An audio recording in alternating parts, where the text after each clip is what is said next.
ଏବେ ଏଇ କିଛି ଦିନ ହେବ ଆଉ ଯେଉଁ ଭଳିଆ ଥଣ୍ଡା ପଡ଼ିଛି ପ୍ରାୟ ଲୋକଙ୍କର ଥଣ୍ଡା ବି ଲାଗି ରହିଛି। ତା ଛଡ଼ା ଦାନ୍ତ ବିନ୍ଧା, ମୁଣ୍ଡ ବିନ୍ଧା ବାହାରିଛି। ଏ ଦାନ୍ତ ବିନ୍ଧାରୁ ମୋର ଗୋଟେ ଜଣେ ଷ୍ଟୁଡେଣ୍ଟ ଦାନ୍ତ ତାର ସେଇ ବହୁତ ଜୋର ବିନ୍ଧା ଆରମ୍ଭ ହେଲା।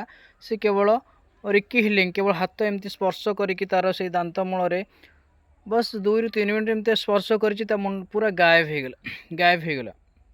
ତ ସେ ଆଶ୍ଚର୍ଯ୍ୟ ଫୋନ୍ କଲେ, ସାର୍ ଫୋନ୍ ମୋ ହାତ କେବଳ ସ୍ପର୍ଶ କରୁ କରୁ 2-3 ମିନିଟ୍ ଭିତରେ ପୁରା ଗାୟବ ହେଇଗଲା, ମୋତେ କିଛି ନହେଲା ଭଳିଆ ଲାଗୁଛି। ଆଶ୍ଚର୍ଯ୍ୟ ହେଇ ଫୋନ୍ କଲା। ତ ମୁଁ କହିଲି ହଁ, ମୋ ରିକିର ପାୱାର ବି ଅଛି, ରିକି ହିଲିଂ ଦେବା ମାତ୍ରେ ସବୁ କିଛି ଠିକ୍ ହେଇଯିବ।